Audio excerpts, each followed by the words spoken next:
commencerai le cours pour ceux qui voyagent à Ouman, si tu veux. Et qui sont au Lech Hadash. On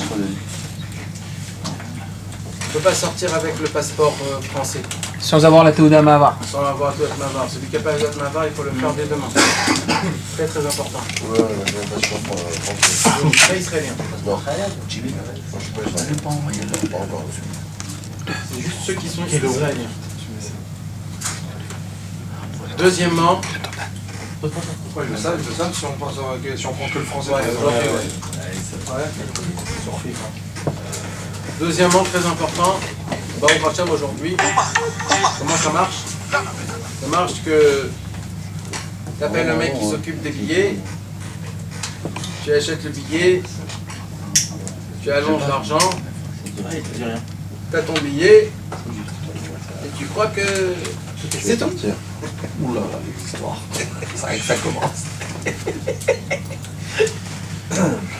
Il y a un livre en hébreu, toujours je me suis dit comment ils l'ont pas fait en français ce livre. C'est lequel? Ce livre-là il s'appelle Yemé Shmuel. Ah oui, Yemé Shmuel, il est bon. C'est quoi ce livre, ce Yemé Shmuel? Yemé Shmuel. Il y avait un très très grand sadique, il est mort il y a à peu près quelque chose comme 50 ans, quelque chose comme ça. Un grand Breslev, que Rabbi Israël, au dessert, l'a rapproché. Rabbi Shmuel. Et Rabbi Israël l'avait rapproché à Breslev, quand ils étaient jeunes, avant, il y a 100 ans à peu près. Et cet homme-là, c'était un homme qui s'appelait Rabbi Shmuel Horvitz. C'était un homme, comme tout le monde au départ. Et ce tzaddik-là, il s'est marié avec une fille d'un homme très très très important à Jérusalem. Un très grand rave, un rave très connu à Jérusalem. Avant Jérusalem, c'était des petites maisons, des petits paquets, donc tout le monde se connaissait entre eux. Et lui, c'était un très très très grand rave, et c'était pas un chassid, c'est-à-dire c'était comme on dit en hébreu, un Yerushalmi. C'était un Yerushalmi. Un Yerushalmi, c'est les juifs anciens, très anciens de Jérusalem, d'époque en époque. C'était des gens qui ne sont pas obligatoires des chassidim. Les Todotaron, non? Non, même pas. C'est des gens qui sont comme neutres, mais ils sont très fermés entre eux. C'est des gens qui se gardent réservés, qui se... C'est des gens qui n'aiment pas trop les gens en dehors d'eux. Ouais, très communautaires. La question, c'est pas s'ils ont raison ou pas, mais c'est des gens comme ça. Et lui, il s'est marié avec la fille du rave, du grand rave de chez eux. Et quand il est devenu Breslev, c'était juste un petit peu avant qu'il s'est marié, et ben ça a fait des très très très grosses histoires. Parce que d'un coup, le grand rave de cet endroit-là, il découvre que son gendre, pas son gendre, son beau-fils. Ouais, c'est pareil. Ouais, c'est vrai. Que son gendre, il est devenu Breslev, et que non, un Breslev, c'est quoi un Breslev? Un Breslev, c'est quelqu'un qui se lève la nuit, qui s'assoit par terre pour pleurer du Beth Amikdash. Après, il se lève, il va parler à Dieu dans les forêts, et le matin, il va se tremper dans un mikvé, et il va prier en criant. Donc, ça veut dire, c'est vraiment... Un chamboulement total. Ça veut dire, c'est un fou, quoi. Un fou. Le mec, c'est un fou. Voilà, j'ai un gendre, c'est un fou, ce mec. Et bon, si c'était un homme qui était simple, ok, mais maintenant, c'est pas un homme simple, c'est un homme que tout le monde le connaît. Tout le monde va savoir comment ça se passe. Alors, il lui est venu chez lui, tout simplement, il lui a dit, écoute, mon fils, c'est très très très simple. Tu habites chez nous, tu ne vois aucun de tes amis Breslev, et c'est tout. Si vraiment tu veux devenir Breslev, sois en cachette. Je te permets d'ouvrir 1 ou 2 livres de Breslev, et 1 heure par jour. Mais fais pas plus que ça. Et vous savez qu'est-ce qui se passe quand on dit quelque chose, alors le mec il veut faire exactement l'inverse. Et ça en fait c'est ça qu'il a poussé, qu'il a brûlé, c'est que plus il l'empêchait, et lui, plus il devenait une fusée de bombes atomiques. Salut Jonathan.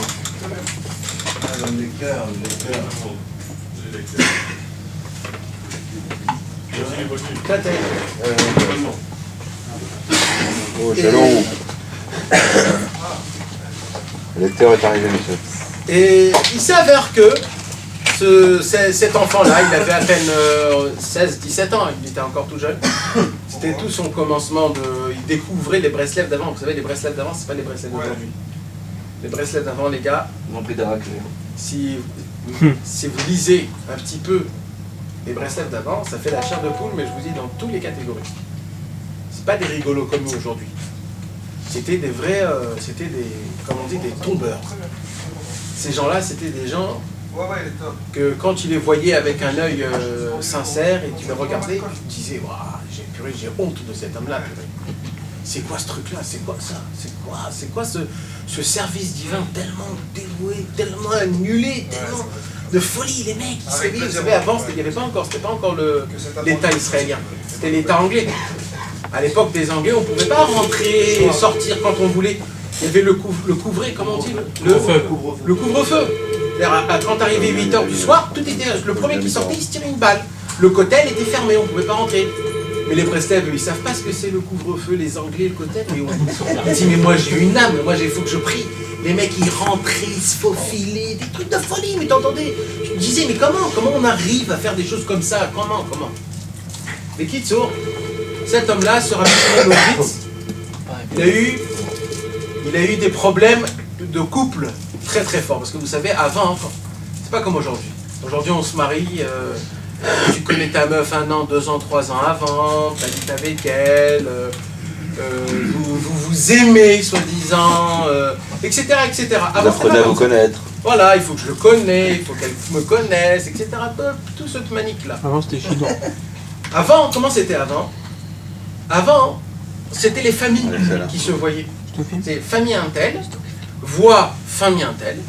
Les deux parents, ils venaient, ils s'asseyaient, ils voyaient qu'à peu près c'est pareil à la maison, puisque avant c'était comme ça, tout le monde vivait normalement, c'est-à-dire c'était pas comme aujourd'hui, chacun il a son délire. Si ta vie c'est la même que la mienne, alors ils voyaient si c'était à peu près pareil, s'ils voyaient que c'était à peu près pareil, ils disaient donc ça peut aller avec nos... Maintenant les enfants, quand ils se voyaient, juste avant la choupa.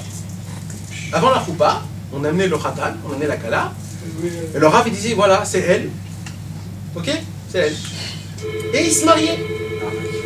Maintenant, comme c'était comme ça, donc en fait, ils se mariaient pas parce que, soi-disant, il y a l'amour ou je ne sais pas quoi. C'est parce que il faut se marier, c'est ma fille, c'est ma femme, donc c'est ma femme, c'est comme ça mes parents ils m'ont dit. Donc, ce qui s'est passé, c'est que le père de la femme de Rabbi Shmuel Horowitz, il a dit à sa fille, écoute, si tu vois qu'il continue à être un Breslev et qu'il fait toutes ces magarnies, ces manigances, le truc, je veux que tu divorces de lui. Alors elle a dit ok, si tu me dis, il faut que je divorce, je divorce.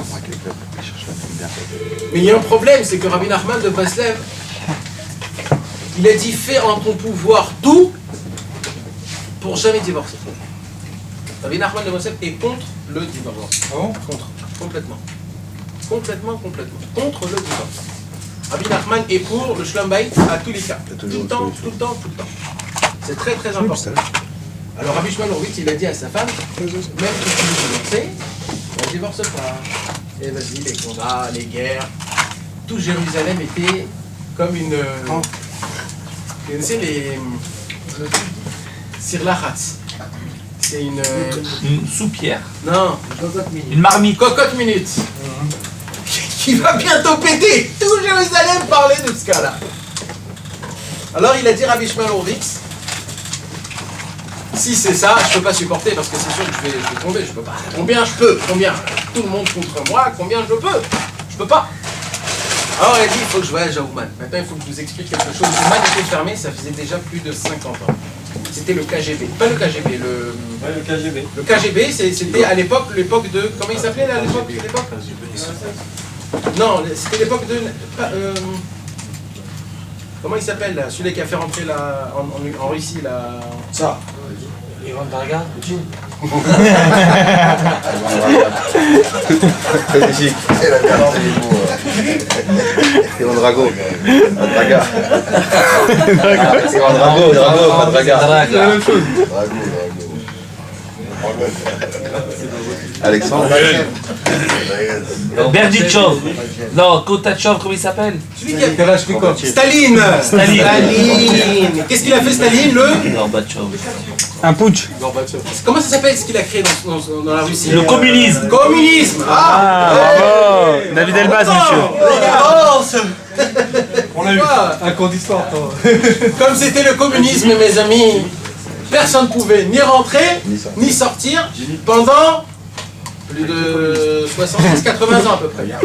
Dès la dernière des guerres froides, jusqu'à 82, ça fait de 48, de combien de 44, dans les années 80, c'était très dur d'avoir un visa pour rentrer et on sortir. pouvait pas. On pouvait pas, ouais. Et le pire de tout ça, c'est que Ouman, Un petit verre.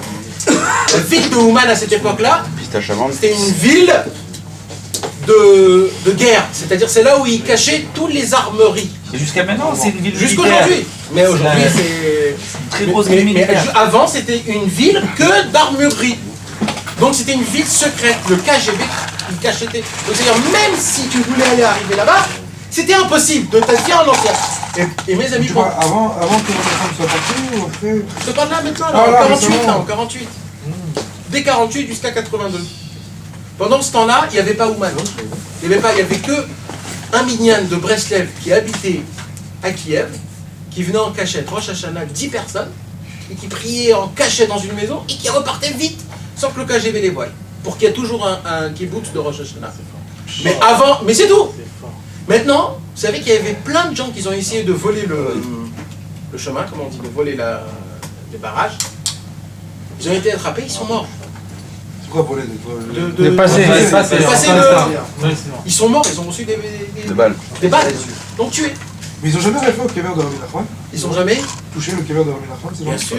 Tu connais pas le vrai tombe de Rabbi Nachman? Allez, vas-y, un coup. Vous avez le... Non, il n'est pas ici. Non mais il y a une photo, il y a bien une photo. Ah, l'autre photo où c'est le. Petit Kounakali, il n'y a pas quelqu'un, ouais. Non, avant, mais la petite maison, vous connaissez pas la petite Ouais, maison? C'est quoi cette petite maison? C'est ça? C'est ça, la petite maison. C'était Oui, le c'est- tombeau de Rabbi Nachman. Maintenant, qu'est-ce qui s'est passé dans la Deuxième Guerre mondiale? Il y a un grand général qui s'appelait... Yvan Drago. Non, c'est un nom connu, je ne me rappelle pas. Il a jeté une grenade sur la tombe de Rabbeinu. Et toute la maison a explosé. Sauf la tombe. Et la tombe aussi. Ah. C'est-à-dire, juste le Il y a de la pierre. le marbre qui La était pierre au-dessus. corale. Et les Breslev qui étaient juste en face, parce que la choupe Breslev, c'est le Kloï, c'est le bâtiment blanc qui est en face du Tsioun. Vous voyez de quoi je parle? Rabbi Nathan. De Rabbi Nathan. Eux, ils étaient là-bas. Ils ont vu ça. Vous pouvez un petit peu vous imaginer Oh là là. qu'est-ce qui se passe quand vous voyez votre... le rébé. C'est le rébé qui explose. Et là, c'était très très grave. Ils se sont tous dispersés, ils sont tous partis en Israël. C'était le temps là où ils sont arrivés. Plein de Breslev sont venus de Ouman là. Et il y en a un seul qui est resté là-bas. Pourquoi? Parce que lui, c'était... Pour garder l'endroit. Le gabaï. Non, lui, c'était un guerre. Comment ça s'appelle un Un guerre? étranger. Un converti. Et comme les Ukrainiens, pour eux, ça n'existe pas que tu te convertis aux Juifs, pour eux, c'est resté un goy. C'était un Ukrainien. Alors on dit, lui seul, il peut rester là. Il s'appelait Daniel. Il s'appelait Daniel Laguerre. C'est le seul qui est resté des années là-bas pour garder la tombe, pour que personne fait quelque chose ou construit, etc. Dès ils ont voulu construire les grands bâtiments blancs là que vous voyez, les grands bâtiments blancs qui sont juste... Qu'est-ce qu'il a fait la première chose? Il a pris de l'argent, il a acheté la maison. C'est lui qui a acheté la maison qu'avant, je ne sais pas si vous vous rappelez, avant il y avait une maison. C'était la maison normale. Et il a construit la maison du fait que le mur, c'est juste là où il y a la tombe, c'est-à-dire que grâce à lui, aujourd'hui, on a gardé la tombe de Rabbi Nachman comme il faut. C'est comme ça que ça s'est passé. C'est pour ça qu'il n'y avait pas de tombe. C'était très grave pour les KGB de voir. Et malheureusement, il y a 2-3 personnes, ou même 5-6, je ne m'en rappelle plus, mais il y a cette histoire, elle est écrite. Il y a plein de gens qu'ils ont attrapés, ils ont envoyé en Sibérie. Pourquoi? Rien que parce qu'ils voulaient arriver chez Rabbi Nachman, faire un tikkun hagali et se barrer. Personne au monde pouvait venir à Ouman à cette époque-là, pendant de 48 à 82. Personne au monde, que si vraiment on se faufilait. Hein? Mais tu t'imagines même pas. Ça coûtait, je me rappelle, dans les Monsieur Itra, Sibérie. Monsieur Besançon. Exactement, Ils avaient 3000 $. acheté- 3000 non, ouais, ils payaient ça dans les années 80. Ils avaient payé 10 000 francs une barre pour y aller. C'était énorme, c'était très dur à trouver cet argent. Ouais. Et ce qui s'est passé, donc ce Rabbi Shmuel Horowitz, pour revenir à l'histoire, il s'est dit, puisque ici dans ma vie avec ma femme et en Jérusalem, c'est encore plus grave que de mourir. Alors qu'est-ce que je perds? Je vais aller à Ouman. Et mes amis, ce voyage-là, je ne vais pas vous le raconter parce que... Mais non. Pourquoi? Parce que ce voyage-là, il fait 2 livres. 1000 pages. Résume. 1000 pages. Ce livre s'appelle Yémé Shmuel. Ça lui a pris 6 ans pour arriver là-bas. Oh, non, non, non, non. 6 ans! Quel voyage.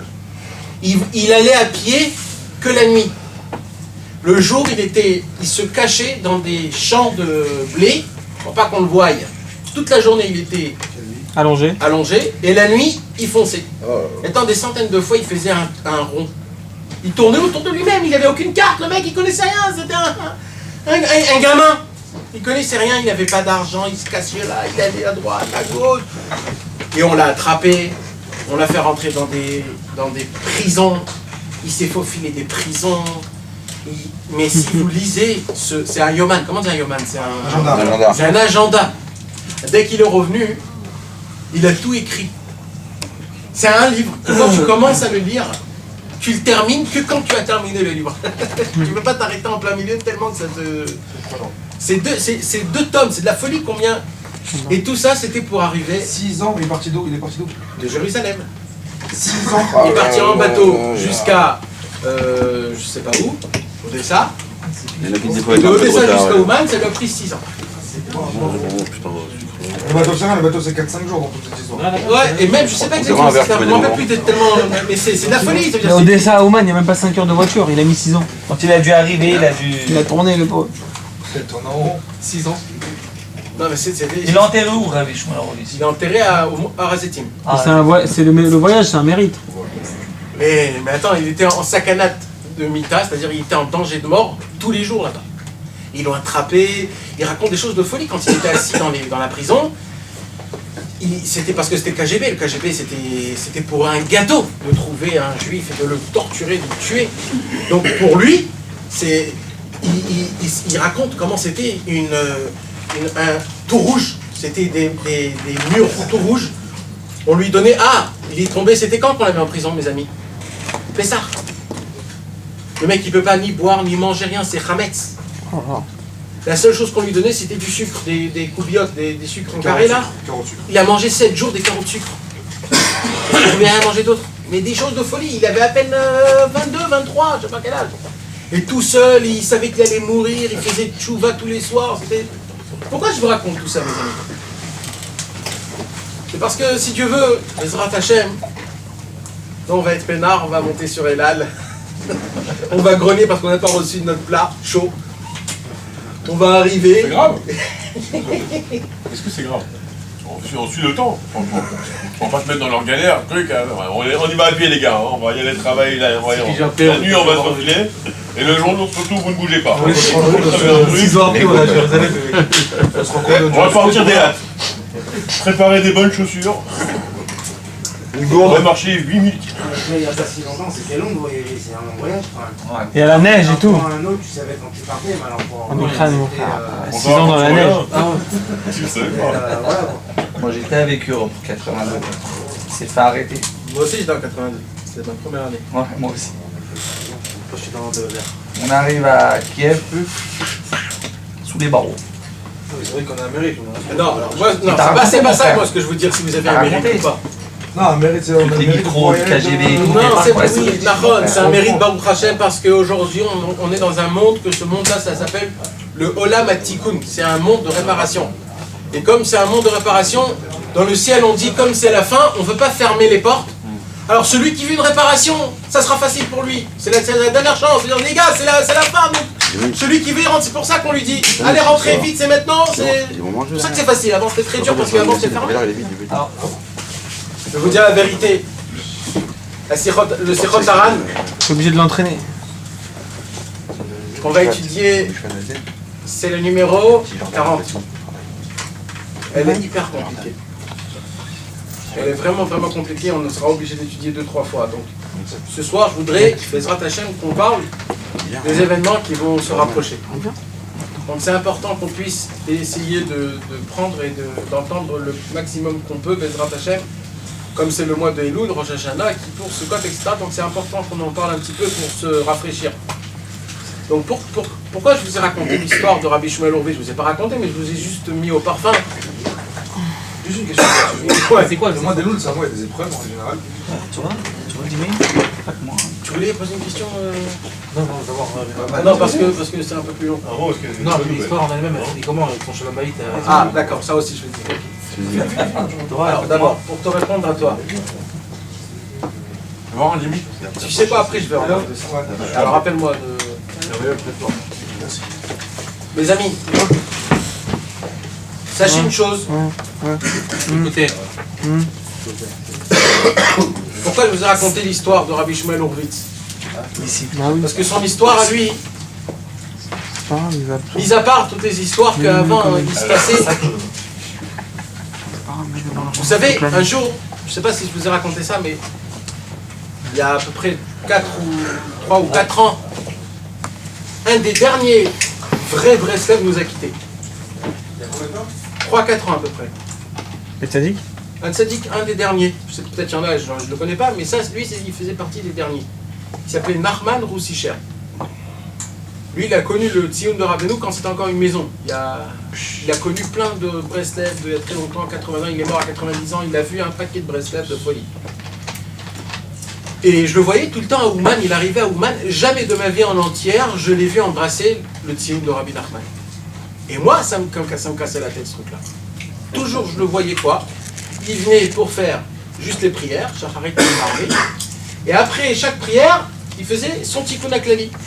Et il partait. C'était une choule, quoi. Il partait. Maintenant je me dis, attends, il a pas des doutes, je sais pas, il des prières. Moi je crois que si on arrive chez Rabbeinu et qu'on demande rien, c'est grandiose. On vient juste parce qu'il nous a dit de venir. C'est un niveau. C'est un truc, c'est faisable. C'est faisable. D'accord. Il faut prier pour avoir ce truc-là. C'est faisable. Mais et un jour, je me suis dit, il faut que j'aille lui poser cette question-là. Et je suis allé, je lui ai dit bonjour Nachman Roussicher, comment ça va, etc. C'était un homme très gentil, lui, pas de... Dominique. Vous savez, un vrai Breslev, c'est l'inverse des honneurs. C'est-à-dire, si tu lui dis Rabbi Nachman Roussicher, il ne te parlait pas. Il fallait que tu lui dises Nachman, comment ça va, le taper au dos, lui donner une bière. Il aimait les bières. Ouais, c'était un vrai russe, c'était un russe. C'était un vrai. Il adorait les bières, tu lui donnais une bière, il te parlait des heures et des heures, etc. Et c'était un vrai, hein, mes amis, c'était un vrai tzaddik. Ça c'est un vrai tzaddik. Un homme comme ça, malheureusement, il en manque. C'est d'ailleurs qu'il y a des gens qu'on ne connaît pas et que c'est eux qui font bouger. Je vais chez Nachman Roussicher, je lui dis, Nachman, Tu n'as pas. quoi, t'as rien à dire à Rabbeinu, Pas de confidence. quoi, tu sais mieux que nous tous ici, qu'est-ce qu'il faut faire, qu'est-ce qu'il ne faut pas faire, tu viens pas, il m'a regardé avec ses yeux. Tu l'as rencontré vraiment? Il t'a déchiré. Tu as été le voir, d'accord. Ah ouais, T'as bien été fait voir le le genou. genou. non, je lui parlais, je lui as parlé et tout. je lui posais des questions et tout. C'est des D'accord. gens comme ça, Imagine. il faut attraper le maximum que tu peux. D'accord. T'as dormi 5 ans, ça quelque chose comme ça. Ouais, t'as un Non, peu de plus, j'étais encore jeune. J'étais encore pas pro. Et alors, raconte. Intéressant, c'est cool. Et il me regarde avec ses yeux comme un vrai russe, comme ça, froidement, pénétrant. Et il me dit, mais la tombe de Rabbeinu, c'est brûlant.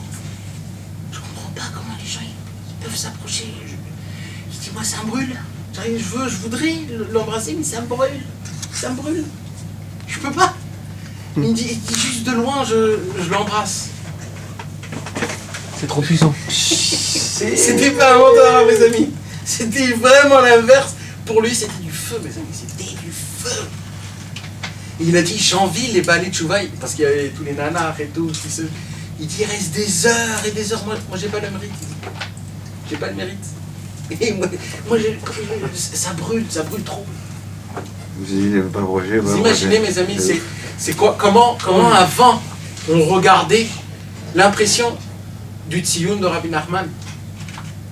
Avant, il y avait une takana. Comment on dit une takana? Une réparation. Non. Une règle. Une règle. C'est pas une règle, si tu fais, si tu fais pas. C'est-à-dire c'était comme ça fait. Condition. Une obligation. Changer, merde. C'est-à-dire, c'était avant, Il n'y avait pas de banc au-dessus de Rabbi Nachman. Parce qu'on ne s'assoit pas. C'est un endroit qui est très pur. Et on n'avait pas le droit de rentrer avec nos chaussures. Ah ouais. On enlevait les chaussures. Pourquoi ça a changé? Pourquoi c'est pas comme ça? Parce qu'aujourd'hui, tu ne peux pas mettre ça aux gens de nous tous. On n'est pas comme ça, nous. Avant, pour eux, c'était sincère. Aujourd'hui, si je te dis d'enlever les chaussures, tu t'en fous complètement. Chaussures sans chaussures, tu restes le même. Ouais. D'accord? Avant, quand tu retirais des chaussures, tu sentais que c'est comme le Beth Amikdash. Dans le Beth Amikdash, tu ne pouvais pas rentrer avec tes chaussures. Pour la pudeur, pour la sainteté. Tu comprends? Avant, quand ils rentraient, on raconte comme ça, parce qu'il y avait la petite Avant, il y a maison. combien de temps? Quand tu dis avant, c'est combien de 50 temps? ans. 10 ans. Ah, ouais. 50 ans. C'est-à-dire avant la... Comment on avait appelé ça? Ça a beaucoup La changé. fraude. La fraude. Si ça a beaucoup changé, c'est deux mondes différents. Moi, je suis allé en 82, d'accord? De 82 aujourd'hui, moi aussi, je peux te dire que c'est deux mondes. Déjà, ouais. Avant, il n'y avait pas de tombe. Avant, c'était par terre. Ah ouais. Ça veut dire, tu veux prier au Tzion de Rabbi Nachman, il faut que tu t'allonges par terre. Tu sais ce qui se passe quand tu t'allonges par terre et tu te mets comme ça tout ton corps? Tu te dis, là, je suis face à face au corps de Rabbi Nachman, mais frérot, je ne peux pas t'expliquer. En 82, quand ils ont ouvert Ouman, tu sais qui est-ce qui est venu à Ouman en 82? D'abord, je vais te raconter une autre histoire de Rabbi Shmuel Shapira. D'accord? Rabbi Shmuel Shapira, lui, c'était qui? C'était exactement comme Rabbi Shmuel Horvitz. Mais la différence entre les deux, c'est que Rabbi Shmuel Horvitz avait... T'as tenu bon? Il avait sa force. Il est parti à Ouman, il est revenu. Et Rabbi Shmuel Shapira, il n'a pas eu cette force. Je vais vous raconter une petite histoire juste avant que je continue cette histoire. Non, parce que on ne peut pas vous imaginer de quoi on parle. Parce qu'on peut pas- Non, on va pas Et les autres, ils font les beaux avec... Écoutez, mes amis, pour pas que je me... Quand la Kathleen des Un jour à Purim, vous savez, Rabbi Nachman de Breslev, il dit qu'à Purim, il faut se saouler. C'est le seul jour dans toute l'année. Quel jour? Purim. C'est le jour où il faut se saouler, c'est une mitzvah énorme de se saouler. Par contre, toute l'année, Rabbi Nachman ne nous permet pas de boire. Pas du tout. Juste pour le kidouche, l'avdala, un petit truc comme ça, ou des fois quand t'as une petite fête, si tu veux boire, tu bois une gorgée. Pas plus, c'est tout. Mais à Purim, jusqu'à que t'en peux plus. Tu bois le maximum que tu peux, pour toute l'année. Qu'on vomit? Maintenant, à Purim, chez les Breslev avant, dans la grande Breslev à Mea Shearim, il fallait voir ce que c'était Purim. Parce que là, je vous parle de vrais Breslev. De vrais, pas des maniques comme nous aujourd'hui. Je vous parle des vrais, des gens que... Et quand ils buvaient à Purim, mes amis, il y avait un feu qui sortait. Mais vous pouvez même pas vous imaginer. Mais c'était des pleurs, c'était des joies, des danses, des trucs. Tous rigolaient, tous chantaient. C'était vraiment spécial. Et un jour, à Purim, Rabbi Shmuel Horvitz et Rabbi Shmuel Shapira se retrouvent ensemble, les deux. Maintenant, Rabbi Shmuel Shapira, mes amis, c'est un homme, écoutez bien ce que je vais vous dire, hein. C'est pas des bobards. Pendant 70 ans, mes amis, il a prié une seule prière. Qu'il puisse arriver à Ouman une fois dans sa vie. C'est tout. 70 ans. Pardon, on avance. Attends, j'ai même pas encore commencé le cours. Alors, d'abord on écoute et après on voit ce qui se passe. 70 ans, mais attends. Un an. Vous avez pris, vous, déjà, un an, la même chose? À peu près 2 semaines, la même chose. De quoi on parle? Le mec, 60... Eh ben, c'était pas un rigolo, hein. C'était le Ilouï de Etzraïm. C'était un homme reconnu, même en dehors de Breslev. C'était un homme pur. Dans son truc à lui, il était très... 70 ans, qu'il puisse venir une fois à Ouman. Vous savez ce qui s'est passé? Je suis obligé de vous raconter une autre histoire parce que ça n'arrête pas. Et le mec, il est arrivé à Ouman après 70 ans. Et tellement il était ému qu'il suffoquait de pleurs. Il ne pouvait pas dire le Tikkun HaKlali. Ils avaient 5 minutes pile d'être là-bas, sinon le KGB venait. Et tellement il était ému, il pleurait il n'a pas pu dire le Tikkun HaKlali, il est reparti en Israël. Et là, il a dit Hachem, si tu ne m'amènes pas Ouman pour que je puisse dire le Tikkun HaKlali, alors là, je ne te pardonne plus. Et en 82, il est revenu. Il est revenu. Et c'est là où je te dis, quand tu vois un mec de 90 ans, pour la première fois, il vient à Ouman Rosh Hashanah. Pendant 70 ans, il a attendu ce moment-là d'être là quand il se met par terre. Et il vient, mon pote, moi je serais prêt à donner 15 ans de ma vie pour entendre qu'est-ce qu'il demande à Rabbeinu. C'est quoi? Qu'est-ce que tu peux lui dire? C'est quoi? Qu'est-ce que tu lui parles? 70 ans d'attente. Bekitsour, à Purim, ce Rabbi Shmuel Shapira là qui a prié pendant 70 ans, quand il était plus jeune, d'abord, quand Rabbi Shmuel Horvitz est revenu après 6 ans de galère, de folie, tout le monde, mes amis, mais attends, quand il est venu, il a mis son premier pas à la grande choule Breslev, ils sont tous partis l'embrasser du pied jusqu'à la tête. Ils ont dit, ton corps a été au Tzion de Rabbi Nachman, c'est ton corps en entier qui est pur. Ils lui ont pris ses habits, sa kiptou, ils lui ont tout pris. C'est quoi qui a touché le Tzion? Ils l'ont tout pris. Tellement pour eux, c'était énorme. Et depuis, ils étaient tous fous de cet homme-là. Même si c'était pas un très très grand dans la Torah à cette époque-là. Mais juste le fait est qu'il a fait une Messirut Nefesh de 6 ans de voyage, etc. Mais Kitso, à Purim, écoutez bien, à Purim, ils étaient eux deux sous mais morts. Et Rabbi Shmuel Shapira, il dit à Rabbi Shmuel Horvitz, Rabbi Shmuel, qu'est-ce que tu es prêt à me donner pour un seul Tikkun HaKlali que tu as dit à Ouman, le plus naze que tu as dit, combien tu me le vends? Alors Rabbi Shmuel Horvitz, il lui dit, mais tu montes, tu descends, de ta vie en entière, ça se vend pas, c'est... Je dis ok. Il a appelé 2 personnes, tout ça c'est en... ce que je vous raconte, mes amis, c'est mouklat, c'est enregistré. On entend la conversation de ça. Il y a même des photos de ça. Il lui dit, il a amené deux témoins, il a dit voilà, je te signe un papier, il dit à Rabbi Shmuel Shapira, Rabbi Shmuel Horvitz, je te donne tout mon olam haba, depuis le début jusqu'à la fin, et toi je te prends toutes tes avérotes depuis que tu étais petit jusqu'à que tu vas mourir. Pour un seul Tikkun HaKlali que tu étais à Ouman, le plus naze. Et Rabbi Shmuel Horvitz, il rigole, il dit mais t'es complètement fou, hein. Mais je te dis que ça vaut pas. On a dit ok. Il a dit je te donne le olam haba de moi, de ma femme et de tous mes enfants. Je prends toutes les avérotes de toi, de ta femme et de tous tes enfants. Devant des témoins. Devant des témoins avec un papier signé. Pour un seul Tikkun HaKlali et le plus naze que t'as dit. Rabbi Shmuel Horvitz dit mais tu comprends pas. C'est inestimable. Tu veux pas comprendre?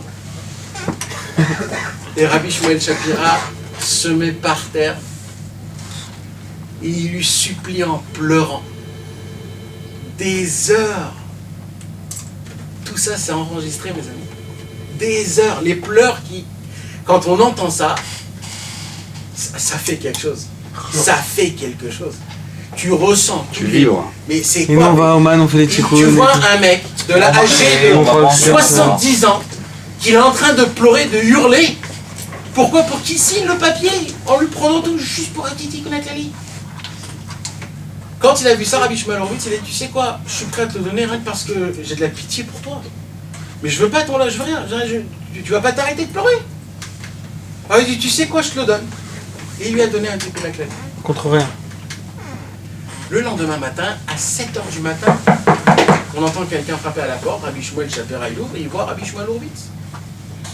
Rabbi Shmuel Horvitz lui prend comme ça, il lui dit, dis-moi, t'as pas honte?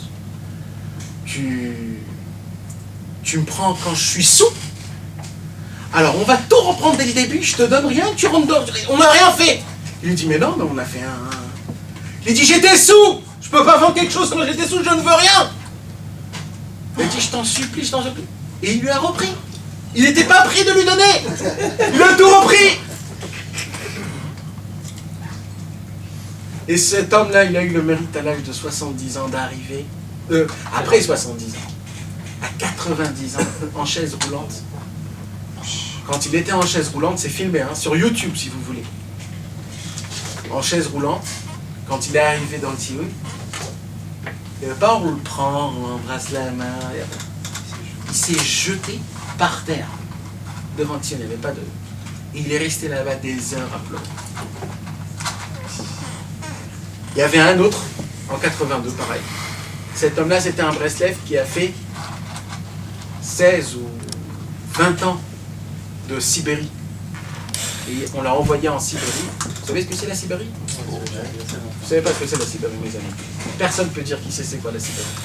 C'est la neige jusqu'à là. C'est travailler en Sibérie, c'est de travailler 8 heures avec les pieds nus. Moins 40. Moins 40. Et on te donne un bout de pain le soir et rebelote pendant 16 ans. Il a été envoyé parce qu'il diffusait le judaïsme en Ukraine. Ce Breslev-là, il est parti 16 ans. Et lui, c'est la même histoire que Rabbi Shmuel Shapira. Depuis, il est parti en Israël. Et dès qu'il est arrivé en Israël, il ne pouvait plus revoyager à Ouman. Il n'en pouvait plus, d'angoisse, qu'il ne pouvait pas aller à Ouman. Pareil, il a pleuré, demandé qu'il puisse un jour revoir le Tzion de Rabbi Nachman, faire un Tikkun HaKlali. On voit la première fois, en 82, il s'appelait Rabbi Naftali Douvin. Comment il vient au Tzion de Rabbeinu. Je ne sais pas comment les gens ils ont osé de le filmer comme ça devant, on voit sa tête. Vraiment devant, je ne sais pas comment ils ont osé. Tu vois un homme, quand tu vois ça, ton cœur, tu vois un homme qui commence à... Il est normal, et d'un coup, il y a des larmes qui sortent qui n'arrêtent pas, et qui commence à pleurer tout seul, sans rien dire. Et il pleure, et ça n'arrête pas. Et il pleure. Un homme âgé de 70 ans. Mais tu te dis, mais c'est quoi cette force qui est dedans? Mais c'est qui fait ce truc-là? C'est quoi? Il y a un truc là où je sais que c'est quoi? C'est quoi ce truc? C'est quoi cette chose? Et après, il y a des gens qui me disent, on veut un rave, on veut le connaître, on veut lui poser des questions, on veut savoir qu'est-ce qu'il répond. Mais il y a plus vivant que ça au monde. Est-ce qu'il y a plus vivant que ça au monde? Mais un rave normal aujourd'hui, avec un corps, un chair et un os, il ne te fait pas cette sensation-là. Un homme qui est mort il y a 200 ans, il arrive à te faire revivre des gens que pendant une vie en entière, ils prient pour arriver là-bas. Mais vous savez de quoi on parle? S'il y a quelque chose de vivant dans ce monde, c'est à Pushkina 26. Pushkina 26, Ouman, chez l'Ukraine. C'est là-bas. C'est nulle part d'autre. C'est là-bas. Pushkina. Poshrina. Poshrina. Même les Goïms l'ont appelé la rue de Rabbeinu Poshrina. C'est quoi Pushkina? La rue de Rabbeinu? Non, la rue là-bas. Poshrina. Je sais, mais c'est quoi Pushkina? Poshrina. Il y a la Shrina. Ils l'ont mis en russe, Pushkina. C'est pas 26, ça. 26. Et 26. Alors. C'est moche l'endroit. Et les gens, ils ont encore des questions et des trucs. Maintenant, pourquoi je vous raconte tout ça, mes amis? Ah, comment les gens qui vont là plusieurs fois qu'ils ont été là, ils ont le sroute d'aller. Ah, tu t'imagines? Et comment donc on prend pas en Tu conscience t'imagines? le sroute qu'on a par rapport à ce rave-là? Mais si vous racontez tout ça à vos femmes, vous savez ce qui va se passer? Vos femmes vont vous prendre de votre barbe, ils vont dire Casse-toi, casse! Je veux pas te voir ici à Rosh Hashanah. Dégage! Fallait commencer par là, il y a quelques années. Une femme qui ne laisse pas envoyer son mari, c'est à cause de son mari, c'est pas à cause de sa femme. C'est la pauvre, elle sait pas de quoi on parle, c'est normal qu'elle te dise j'ai besoin de toi. J'ai jamais vu une femme qui dit à son mari je veux pas que tu ailles faire ton opération. Je veux que tu restes avec moi et les enfants les fêtes. Si ça fait rien si tu crèves. Voilà, l'opération, tu le fais après. Fais-moi confiance. Ouais, fais-moi confiance, tout ira bien. Mais je vais mourir demain. Mais le problème, c'est que la femme ne comprend pas de quoi on parle. C'est ça le Inyan. Donc le fautif, c'est le mari. Une femme, elle est plus sentimentale. Une femme, elle a plus de foi que nous, les hommes, on a. Rabbeinu nous l'a dit. Rabbeinu il a dit, ayez la foi comme vos femmes et vos enfants. Ouais, bien sûr, dans les fois. La femme, ils ont plus que nous. Donc en fait, si une femme, elle comprend la moitié de ce que nous, on sait, c'est évident qu'elle te laisse partir. Elle t'envoie. Et surtout quand elle voit la différence. Quand tu reviens de Ouman, Ah ouais, tu bouilles. ça reste pas longtemps, mais t'es un autre homme quand même. Tu reviens, t'es électrocuté. T'es électrocuté, t'es encore sous le choc. Le choc qui s'est passé de là-bas. Pendant 48 heures de prière, de cris, de larmes, de joie, de prière, de Torah, de dévoilation. Tu reviens, tu te dis, mais dans quel monde je suis? Où j'atterris? Malheureusement, ça reste pas beaucoup de temps, mais c'est comme ça. Mais Sarah qui vient. Eh oui, c'est comme ça. Mon Dieu. Mais pourquoi je vous raconte tout ça, mes amis? Bon, pour Hachem, nous aujourd'hui, on prend un billet, on voyage, et c'est bon, on y va. C'est pas comme ça qu'il faut voyager à Ouman, mes amis. C'est pas comme ça. Vous savez comment il faut voyager à Ouman? Ouman, il y a beaucoup de gens qui voyagent à Ouman et qui ne sentent pas quelque chose de spécial. Et ils repartent. Et ils ne comprennent pas les gens. Comment moi je suis allé, rien de spécial. Il y a des gens comme ça. Il y a des gens qui arrivent là-bas et qui sont connectés, on va dire, une petite heure, une demi-heure. Ils ont un coup de choc. Ils reçoivent le Rabbeinu, un truc de folie, un réveil où tu commences à t'effondrer de pleurs et tu commences à te vider. Et après, ça s'arrête. Il y a des gens que le choc, il se passe quand tu reviens en Israël. Pas là-bas. Alors là-bas, il ne se passe rien. C'est que quand tu reviens, il y a des trucs de folie qui se passent dans ta vie que tu changes toute ta vie. Si tu as le mérite de dire c'est grâce à Ouman, c'est un mérite. Si tu dis purée les galères quand tu partais à Ouman, t'as tout à faire. Mais comment il faut faire? Comment il faut faire pour qu'on puisse y aller là-bas et de ressentir un petit peu ce que ces grands Breslev d'avant, ils ressentaient comment ça s'appelle vous savez, quand on veut faire... La sensation. Non, quand on veut faire l'électricité, un régénérateur, un générateur. La tombe de Rabbeinu, c'est un générateur, mes amis. Maintenant, il faut être connecté. Si tu es connecté, tu te remplis, tu es complètement allumé, c'est bon, tu peux partir maintenant de... Maintenant, il faut être connecté. Il peut être juste à côté de toi, et toi, juste écoutes le truc, ça t'énerve, la musique, c'est tout. L'histoire, c'est qu'il faut essayer de se connecter. Comment on fait? C'est ça, moi, que je demande. Et chaque année, je me répète et je me dis à moi-même, je veux pas voyager, y aller, repartir comme si de rien n'était et de rien ressentir. Je veux y aller là-bas chez Rabbeinu. Et je veux que Rabbeinu me prenne et qu'il me fait une opération de en haut jusqu'en bas et qu'il me rende nickel. Et que je reparte bombe atomique. C'est ça que j'ai envie. Et d'avoir des sensations, de ressentir Dieu, de ressentir la prière, de ressentir les tefilines, de ressentir le mikvé, le tikkun, de ressentir tout. Je veux ressentir Dieu. Je veux sentir Dieu que je veux le toucher, Dieu. Je peux le toucher. Écoutez, à Ouman, mes amis, je ne sais pas si vous... Moi, toujours, je fais ça, moi. À Ouman, je me promène. Avant, quand j'étais jeune, je ne bougeais pas du Tzioun. 24 heures sur 24. C'est ce qu'on nous disait à la Yeshiva. À la Yeshiva, on nous disait, quand vous sortez du Tzioun, vous perdez. Chaque seconde. Alors, plus tu restes, plus tu gagnes. Alors, je restais des heures, dormais tout le temps, etc. Mais après que j'ai compris que c'est pas exactement comme ça, j'ai appris à découvrir des autres choses. Que des fois, quand je sors du Tzioun, c'est là où je ressens Rabbeinu encore plus.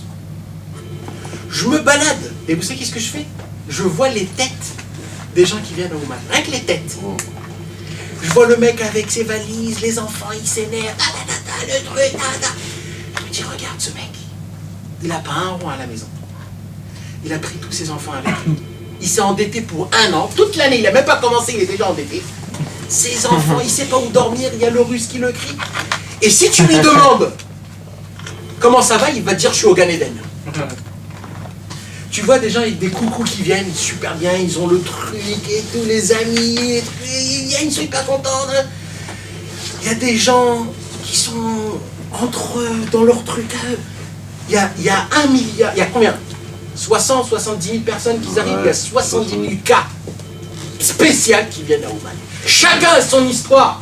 Et chacun, Rabbeinu reçoit son tic, son dossier, et il s'occupe de ce dossier. Il n'y a pas plus beau que ça. En 1 jour, en 24 heures, de Erev Rosh Hashanah jusqu'à Barechou. 24 heures, pendant ces 24 heures-là, c'est comme le Beth Amikdash. Hein. Vous savez qu'il y a écrit dans le Beth Amikdash, ça c'est quelque chose de très spécial. Hein. Écoutez bien ce que je vais vous dire, c'est pas des bobards.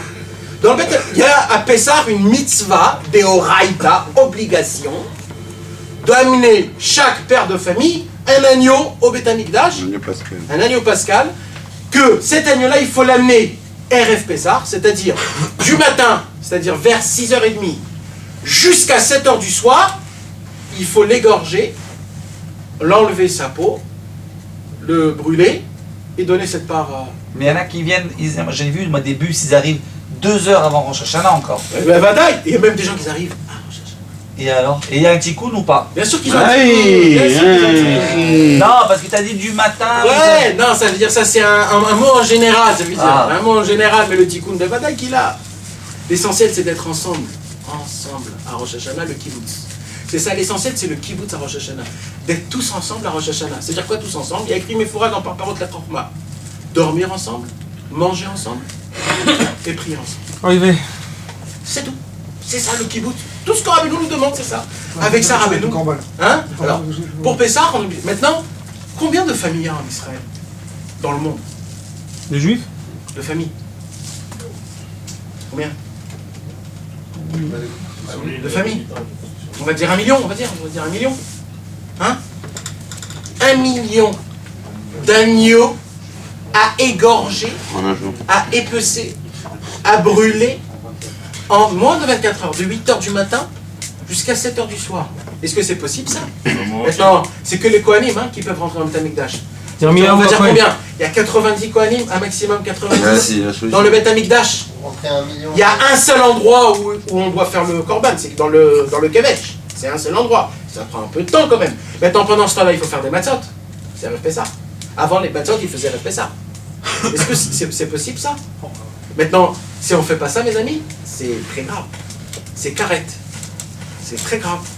C'est-à-dire, c'était quelque chose qui se faisait chaque année, tout le temps. C'est pas des histoires, c'est l'histoire, tout le monde le sait, ça, c'est une mitzvah de Raïta. Alors comment c'est possible? Le Rambam a fait le compte, comment c'est possible? Il a dit dans ce cas-là, il y avait 2 minutes et demie pour chaque homme de famille. 2 minutes et demie. Pour le prendre, le dépecer. Le prendre, le faire la shrita, le dépecer, le mettre au feu et de prendre un autre. 2 minutes et demie. C'était tueur. Maintenant, c'est faisable. C'est faisable. L'abattage. C'est faisable, mais c'est pas faisable tout le temps. Ça veut dire c'est peut-être une année, ça t'est sorti. De là, le Rambam apprend que Dieu, ça s'appelle la siyata d'Ishmael, l'aide de Dieu. Quand Dieu aime quelque chose, il élargit le temps. Mes amis, de Erev Rosh Hashanah jusqu'à Baruch, il y a 70 000 dossiers qui arrivent au jugement. 70 000. Maintenant, les dossiers qui viennent à Ouman, ce ne sont pas des dossiers qui sont à Jérusalem. C'est des dossiers vraiment lourds, des très très gros dossiers.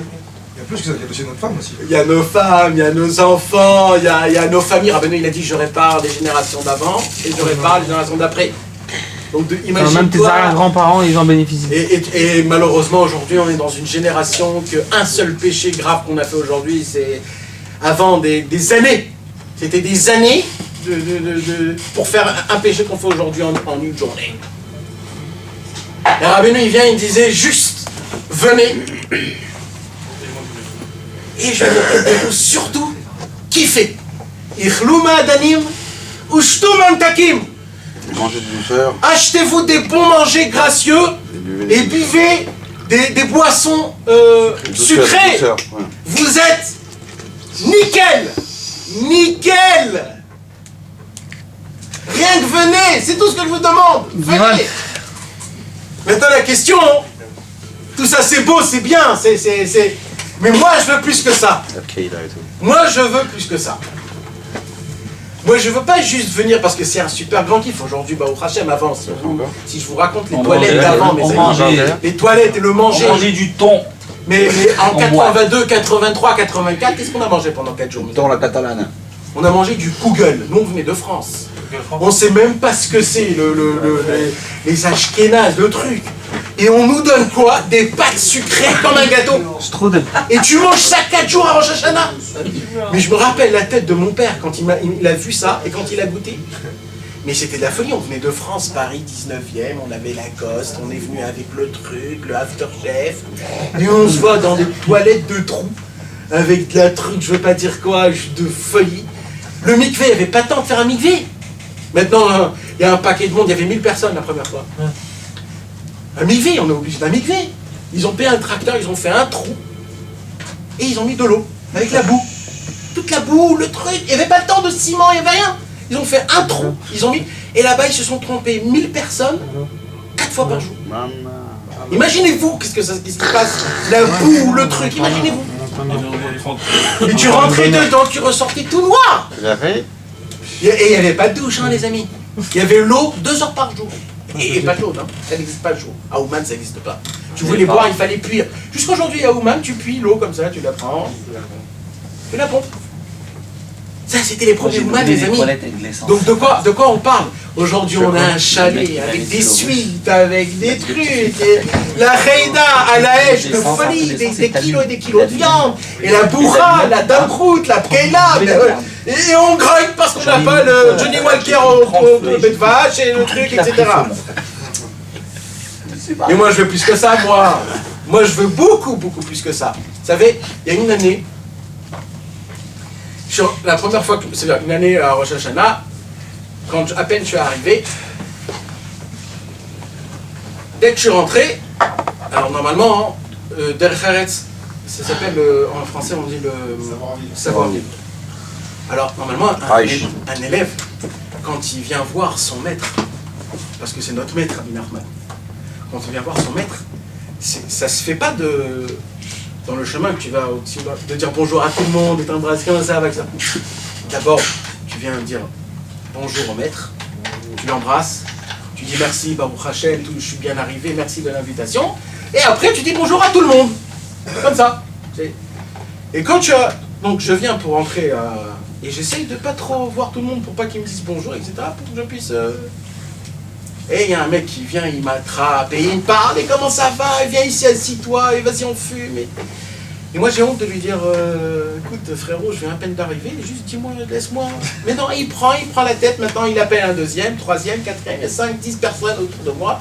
Et voilà, je me vois, ça fait 1h30 que je suis en train de brûler des cigarettes, et j'ai pas encore dit merci à Rabbeinu, et les mecs, ils parlent, et dans ma tête je les écoute pas, et je me dis, mais pourquoi Hachem il me fait ça? C'est pas pour rien. Pourquoi Rabbeinu tu me fais ça? Tu sais que je veux pas. Et d'un coup, j'entends qu'il parlait Breslev, c'est le cœur, etc. Et le cœur, et le cœur. Jusqu'à que j'ai compris. Je me suis dit, bon, ok, les amis, je pars. Je suis arrivé chez Rabbi Nachman et je lui dis, Rabbeinu, je te demande une seule chose. C'est tout ce que j'ai besoin. Une seule chose. Je veux un cœur de chair. C'est tout ce que je veux. Je lui dis, je vais te casser la tête. Je vais te casser la tête pour avoir ce cœur. Mais ce cœur-là, je veux qu'il devienne un cœur de chez les cœurs, un cœur de chair, pas un cœur de pierre. Je veux avoir les sentiments les plus grands au monde. Comment on dit en hébreu un cœur de chair? Asarlev. Breslev. Asarlev. On fait exprès là. Non.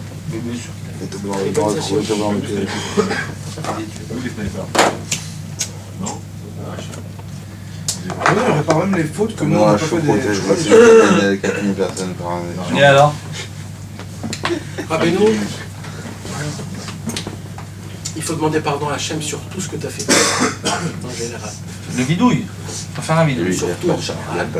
Et tout ce que tu te rappelles, tu dois dire en particulier. Peut-être pas, c'est vrai. Mais tu dois faire tchouva surtout en général. Et là, l'Acha, elle nous dit, surtout le mois de Elul, 25 ans. de faire tchouva même sur les shgagot. Les shgagot, comment on dit en français? Involontaire. Les Des fautes involontaires. involontaires. Parce que les gens ils croient que parce que c'est involontaire, alors c'est pas une faute. Non, c'est quand même compté, c'est une faute, mais c'est pas grave, mais c'est une faute. Et il faut demander pardon à Hachem même sur les fautes involontaires. Mais si on fait quelque chose, si on compte repartir après en Israël et refaire cette erreur-là. Alors, tu dois comptes jamais refaire rien. Tu dois te Un prendre... travail un peu... Et fais différent. Dans ta tête, tu dois te dire que je refais plus. Tu dois vraiment... Ce moment-là, tu dis, tu dois être sincère. Maintenant, ce qui va se passer après, c'est pas ton problème. Mais toi, en ce moment, quand tu demandes pardon, il faut que tu sois sincère. Et si tu n'es pas sincère, dis-lui. Hachem, je regrette ce que j'ai fait, mais je te dis la vérité, je suis très loin du Émet. Je suis très loin. Mais le fin fond de mon cœur, Ne veut pas. je veux pas, et je te demande pardon.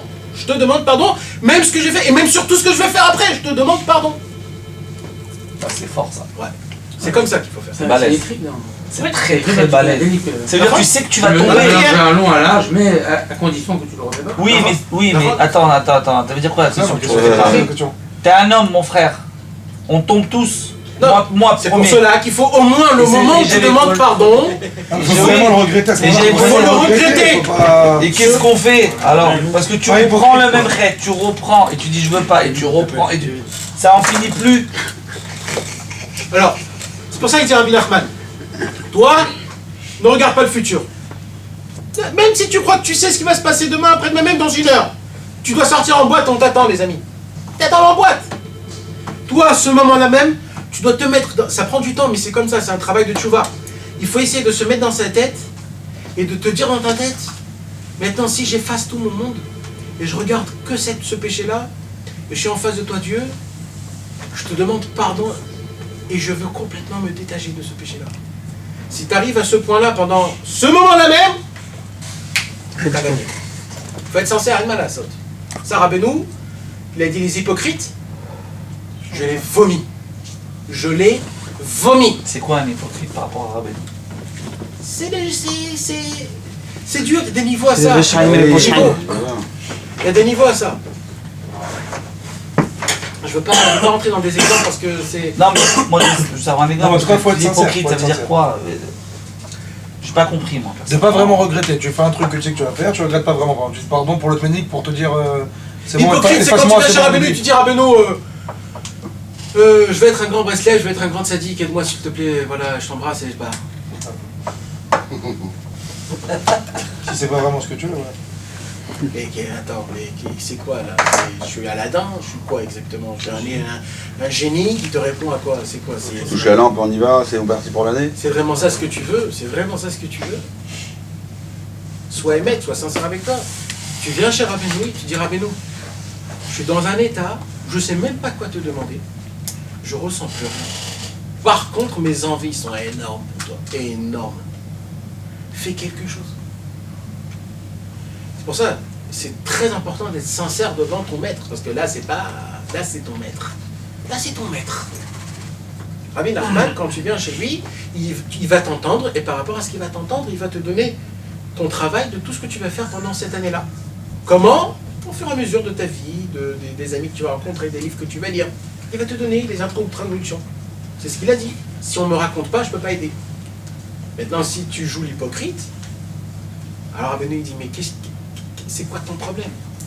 Tu me la joues là? Qu'est-ce que tu fais exactement? Bon, si tu veux rester dans ce jeu-là, vas-y, continue à faire ce jeu-là. Mais il est venu quand même à Oman. Il est venu, bien sûr qu'il aura son truc. Mais pour lui, c'est dur. Ou bilvad shelo yeh ramay veshakran, comme ça. Pas un chakra. Les kitsur, mes amis. Ouais, mais une personne qui vraiment regrette ses fautes. On dit d'abord mettre plus la race. Si vraiment il compte arrêter ça, arrêtez ça. Là, tu parles de regretter et de volonté pour arrêter. C'est deux choses différentes. Regretter, c'est le passé. Vraiment, si tu arrives à regretter vraiment, c'est vraiment que tu vas arrêter. Oui, mais peut-être après tu peux changer. Cette volonté, il faut la tenir. Ça prend du temps.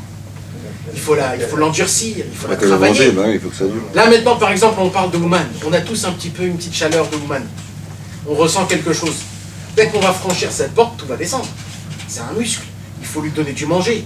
Il faut en parler. Cette volonté de vouloir arrêter de faire quelque chose, il faut lui donner de la force. Tous les jours, il faut lire quelque chose. Il faut travailler, il faut en parler. Alors là, la volonté, elle peut tenir. Mais si tu crois que ça va tenir tout seul, mais jamais. Jamais. C'est pas comme ça que ça fonctionne. Un homme qui veut vraiment arrêter de faire quelque chose, il faut que c'est un muscle, il faut que tu la travailles, il faut que ça se muscle, il faut que ça gonfle. Bah, qui fait du sport. Ouais. Il veut travailler, il faut travailler. Tu veux des discours, Mais on peut pas comme ça s'appuyer juste sur la volonté et se dire si tu veux vraiment. J'ai jamais vu au monde quelqu'un qui a dit voilà, moi j'ai beaucoup voulu et j'ai gagné. Ça n'existe pas des gens comme ça. C'est vraiment quelqu'un qui veut. Là, il est sincère, il arrête. Mais ça, ce que tu dois dire avec le tzaddik. Oui, mais ça tient pas tout le temps. Je vais te dire quelque chose, mon ami, je vais te dire quelque chose. Du travail. 90% des gens qui arrivent à Ouman, Erev Rosh Hashanah ou Rosh Hashanah, ça dépend, et qui va faire son tikkun klali, et qui va commencer à se confesser, 90 personnes, des gens qui se tiennent là-bas avec tout ce qui se passe, il y a un truc qui se passe dans le cœur qui est inexplicable. Inexplicable. Il y a un truc qui se réveille dans ton cœur, qu'il est inexplicable. Un regret de folie. Maintenant, toi-même, tu te dis, je sais que ça va partir bientôt. Mais il se passe quelque chose. C'est un Neshama qui commence à recevoir de l'air frais. Fraîcheur. Fraîcheur. Mais on peut le faire ça avec un Kadosh Baruch Hu, c'est-à-dire ce que tu dis qu'il faut dire à Rabbi Nachman. On peut le dire aussi à Kadosh Baruch Hu tous les jours. Ouais, mais Vadaï. Mais Vadaï qu'on peut. On doit surtout. Et on doit. Ah, il peut des doutes. C'est le même Rama alors. Mais Vadaï. Alors. Mais ce qui se passe à Ouman, à Rosh Hashanah, c'est une autre histoire. Pourquoi? Parce que t'es en juge et t'as besoin d'un avocat. Alors là, si tu parles directement au juge, il te dit, frérot, t'as le droit d'avoir un avocat. Qui tu parles? Prends un avocat, c'est ton droit. Donc, à ton avocat, tu dois lui dire toute la vérité et lui, il fait le reste. Juste dis-lui toute la vérité, lui, il va s'arranger. Avec la vérité. Lui, si tu le mords, c'est foutu pour toi, parce qu'après, il va s'embrouiller. Lui, il faut que tu dis tout et il s'arrange. C'est ça? Faut laisser parler, ça veut dire que t'es obligé de parler avec ta parole, quoi. Non, David. Camille Podedou. Non, Rabbeinu, c'était... Rabbeinu, il voulait parole. Il voulait que ça sorte des lèvres. C'est dur, je sais que c'est dur. Mais ça doit sortir des lèvres. C'est comme ça. C'est quand on propose sur la vidéo? Erev Rosh Hashanah, c'est la halakha. Le quand? Le soir, quand la fête est rentrée, avant que la fête rentre? Non, Erev Rosh Hashanah, ça commence... Là, ça va être dimanche si soir. Dimanche soir. Ça commence dès la Shkia jusqu'à Erev Rosh Hashanah, jusqu'à la rentrée. Maintenant, il y a des moments qui sont hyper propices. Le moment le plus propice, c'est Chatzot Laïla, dimanche soir à 1h30, 2h. C'est un moment où là, frérot, c'est le monde en entier qui fait tchouva. Les arbres, les oiseaux, les chevals. Mais non, on n'est pas cachot. Hein? On a passé à Barichou, ça y est, on a fini. Non, je te parle avant, le jour avant. Le dimanche soir, pas lundi soir. Le jour avant. Dimanche soir, c'est le jour Dimanche soir. Donc je te parle de Motzei Shabbat. Ah, tu parles de samedi soir.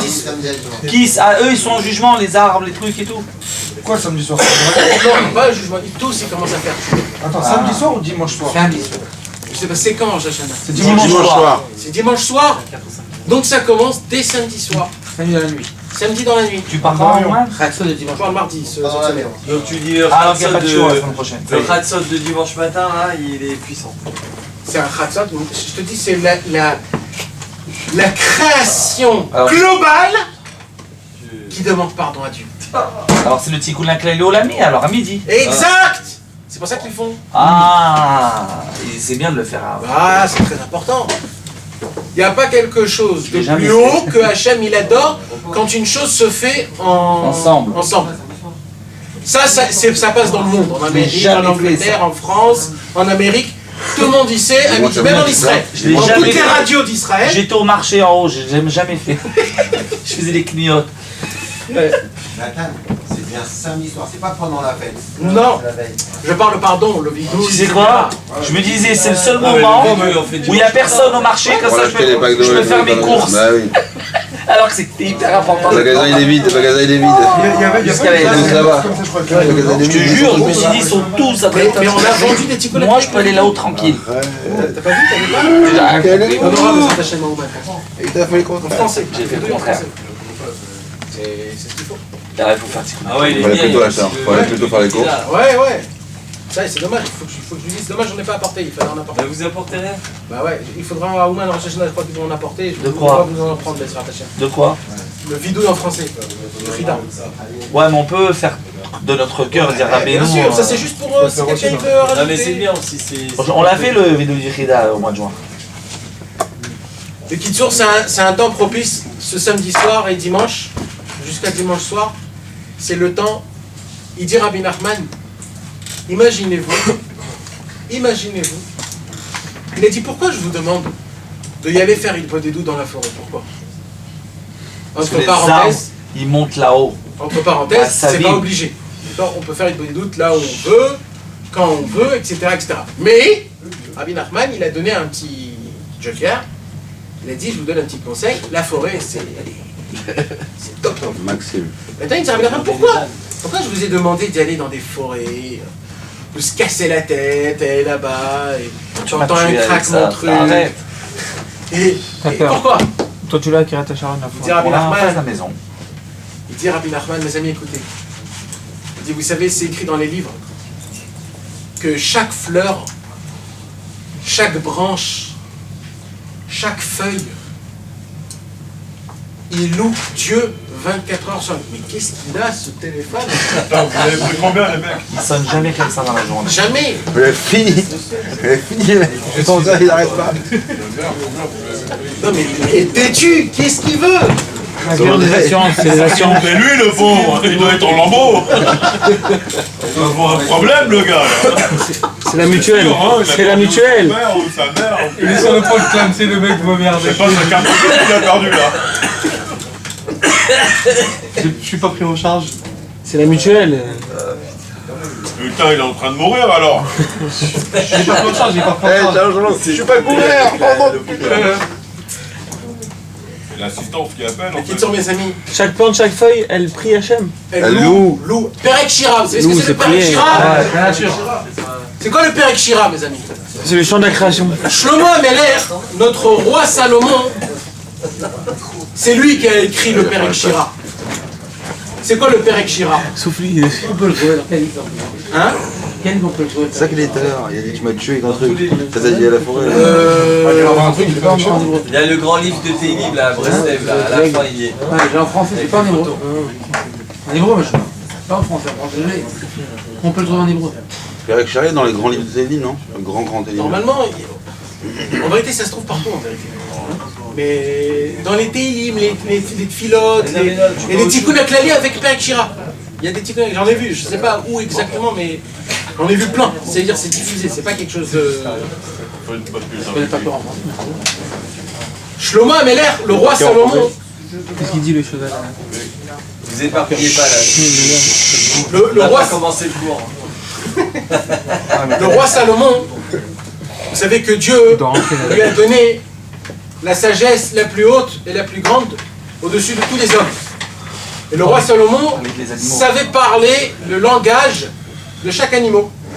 Le langage des chiens, le langage des loups, le langage des Bah, fourmis. Cheptov aussi. T'aurais kiffé, toi. C'est la Tu lui parles de chien. Ok. Qu'est-ce qui se Aujourd'hui, passe de c'est mal? l'anniversaire du Baal Shem Tov. Qu'est-ce qui te fait La ton naissance. maître? La naissance. Je parle avec tes animaux.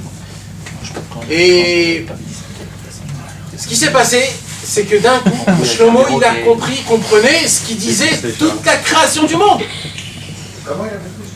Dieu lui a donné la sagesse. Dieu il lui a dit, qu'est-ce que tu veux? Tu veux de la richesse ou de la sagesse? Alors il a dit ni ça ni ça. Je vais être proche de toi.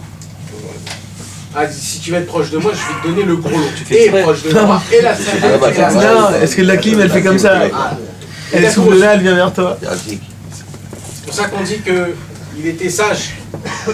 Tu vas rentrer chez toi, tu vas parler aux oiseaux. Et Me stoule. Shlomo, d'un coup, il a commencé à comprendre tout ce que la création du monde parle. Vous imaginez quand d'un coup, vos oreilles vous s'ouvrent et vous comprenez tout ce qui se passe autour de vous? La table, elle parle. C'est très dur. Les murs, table. Tout parle. Les insectes, les mouches, En plus, tout le monde les parle en même temps. chenilles, les... Tout! Tout! Et d'un coup, vous entendez tout!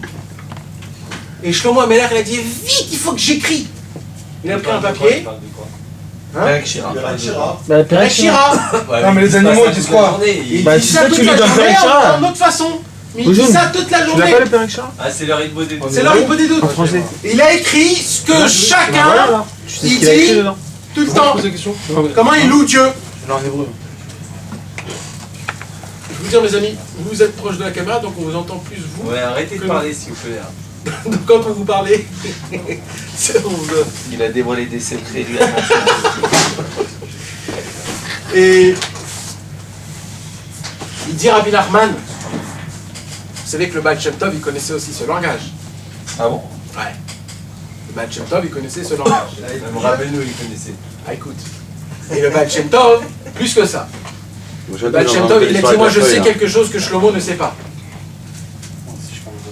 C'est que le Shlomo Amelech, il a entendu ce que le groupe des feuilles disent, ce que le groupe des arbres disent, ce que tous les coqs disent.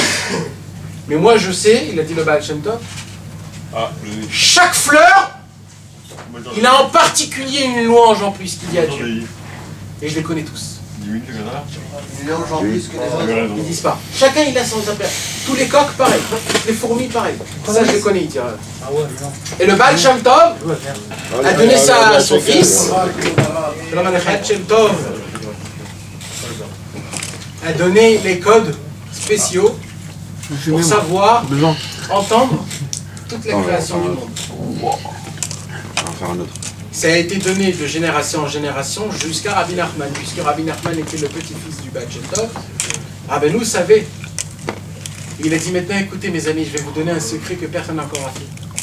Quand vous allez aller dans la forêt, parler avec Hachem, votre prière, quand elle va sortir de votre bouche, elle va s'habiller de toutes les louanges, de toutes les fleurs, de tous les arbres, de toutes les branches, de tous les insectes, avec ta prière. Et là, il dit Rabbi Nachman, imagine la beauté quand elle monte en haut, cette prière, entourée de toutes ces louanges qui ont été dites sans mauvaise pensée, sans mauvaise allure, sans mauvaise palishma. Parce que eux, ce qu'ils font les arbres et les fleurs, c'est que pour Dieu. Il y a un yann qu'il faut aller à Sofia pour Rosh Hashanah, comme ça, non? Parc Sofia. Il y a un yann de y aller au moins une fois au Parc Sofia.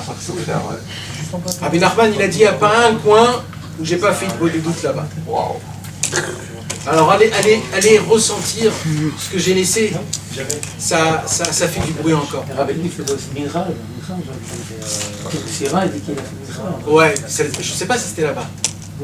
C'est beau, Sofia, Parc Sofia. C'est magnifique. Mais il faisait dans C'est le tsar Nicolas II. à la fin de sa vie. à côté, tu peux me rappeler. Donc tu faisais là-bas, mais pas là-bas, c'est-à-dire, il faisait dans le Yard. Quoi. Il prenait une barque, il raconte Rabbeinu. Il prenait une barque, Non, Sophia, on a été il rentrait dans la escalader. mer, Les Russes et là-bas nous il ont faisait ça, coursé. ils sont hypothétiques. Non, ça coûte $1 l'entrée. Ah, Mais c'est Shabbat. Ah ouais. Et alors? Il y avait des prières aussi, la prière de Mincha. Ça, Pas c'est- que de body douche. On a sauté, Ah, bon, Ah, ouais, oui, ouais, à la ouais. fin, il la faisait dans les champs. avec Jérémy tout. Maintenant, on va acheter le ticket, je crois, à l'avance. $1. Ouais, ça. Il serait capable de tirer, tu perds pas le dollar pour aller à Sofia, je te jure. Donc, maintenant, c'est pas une obligation d'y aller à chaque fois que tu y vas. C'est bien d'y aller une fois, comme ça, de voir. Ouais. La nature, comme on est belle là-bas. Il fait du bateau, l'air bien fait. Les arbres de Une folie. fois, pas. Avec Non, mon Il y a des gens qui ont dit, comme c'est une obligation, ils y vont chaque année. Il y a tous les arbres du monde, non, c'est pas ça, il y a pas Ouais, tout toutes les ça, hein. plantes, toutes les plantes. Toutes les plantes du monde sont là-bas. Toutes les plantes, ils sont là-bas. C'est le plus beau parc d'Europe. C'est possible, il y a une histoire d'ailleurs. Ouais, bien c'est- sûr. Tu dis quoi? La princesse. Sadique, on Sophia. va le Sofia. Hein? Sauf la boue. Et qui sont mes amis, tout ça pour arriver au point que je vous ai raconté. Tu fais la boule? Tu fais la boule? Moi, ce que je veux, Enfin, et je suis sûr que c'est tous votre volonté. On ne veut pas juste arriver à Ouman avec l'énormément de dollars qu'on a de mis. Parce que Béhémet, c'est dur pour tout le monde. Ah ouais, là, ça va être dur. Là, ça devient dur. Je sais plus où j'étais. Tu réponds à David de la balle pour le. l'enfance du fils. Laisse-le, tu sais, je vais te dire quelque chose. Nos grands-parents, quand ils nous regardent à nous, ils ont les boules. Toi, quand tu regardes ton fils, t'as les boules. Donc, c'est pareil, ça revient en même. Alors, c'est pour ça, juste viens, amène-le, c'est déjà très beaucoup. Un jour, il y a une histoire comme ça, qu'il y avait un grand élève de Rabbi Nachman qui s'appelait Rabbi Yudel. Yudel. Et Rabbi Yudel, il a promis à son fils qui était petit, qui viendra à Ouman, c'était du vivant de Rabbeinu. Il a dit le premier, il a pris, ah ouais, c'était dur avant de prendre. C'était des voyages en calèche, des semaines et des semaines dans le froid, etc. Et à la fin et l'enfant, il était pas un peu turbulent, pas bien, etc. C'était trop dur. Son fils, il a dit, bon, écoute, je peux pas te prendre, excuse-moi, et il a pas pris. Quand il est arrivé à Ouman, Rabbeinu sort de chez lui, il vient devant la calèche, il ouvre la calèche, Il est où le il petit? prend Rabbi Yudel de sa main, il lui dit, des gens qui veulent venir, tu les empêches. Et il a dit oui, mais c'est mon fils, il est petit. Il a dit mais c'est pas tes comptes, c'est mes comptes. Il voulait venir et tu l'as. Ah, il devait se sentir mal, hein, Rabbi Vodel. Eh ouais. C'est pour ça, déjà quand on amène quelqu'un, c'est laisse Rabbeinu s'occuper. Nous on s'occupe pas, on est personne. Si tu veux, tu lui proposes ce que tu veux. Si tu veux, mon fils, viens, on vient ensemble, un petit Tikkun Klali. Il veut pas, c'est très bien, c'est très bien. De lui-même, il va le faire. Non, Rabbi Israël Cardonneur, il les a Ouais. mis devant, De il lui-même. se tire. Il va voir tout le monde qui le fait, il va le faire de lui-même. Bémet. Bien sûr. Mais Bekitsour, ce que j'essaie de vous dire, ça fait 1 heure que j'arrive pas à vous dire. C'est que je suis sûr que nous tous, on veut pas juste y aller, passer une ambiance de folie, parce que c'est une ambiance de folie aujourd'hui, et de repartir à la maison et de raconter aux autres c'était qui. C'était bien la guerre, les trucs. C'est pas ça qu'on veut. On sort beaucoup d'argent, ça fait mal à tout le monde, c'est beaucoup d'argent. On laisse nos femmes, nos enfants, c'est dur, même si elles nous laissent, c'est dur. C'est pas un problème. C'est un empêchement pour qu'on ait plus l'envie de venir. Et on va en Ukraine, on voit des Ukrainiens qu'on ne supporte pas. On ne supporte pas l'Ukraine, ça pue de tous les côtés, on dort pas dans un lit qu'on aime, on se douche pas dans notre douche, on va aux toilettes là où c'est pas comme chez nous à la maison. C'est vrai que c'est un kiff, on est tous ensemble, mais quand même, c'est pas un petit peu normal, c'est-à-dire on se casse. Alors tout l'effort qu'on fait, tout ça c'est compté dans le ciel, dans la Kadosh Baruch Hu, Rabbeinu il fait avec ça des choses de folie qu'on ne peut pas s'imaginer. Mais si j'ai autant donné, moi ce que je demande à Rabbeinu, c'est que je veux pas que ça s'arrête là. Ce qu'il faut que nous tous on demande à Rabbeinu, mes amis, comment je peux faire pour que ce séjour-là puisse me marquer à jamais. À jamais, je veux être marqué.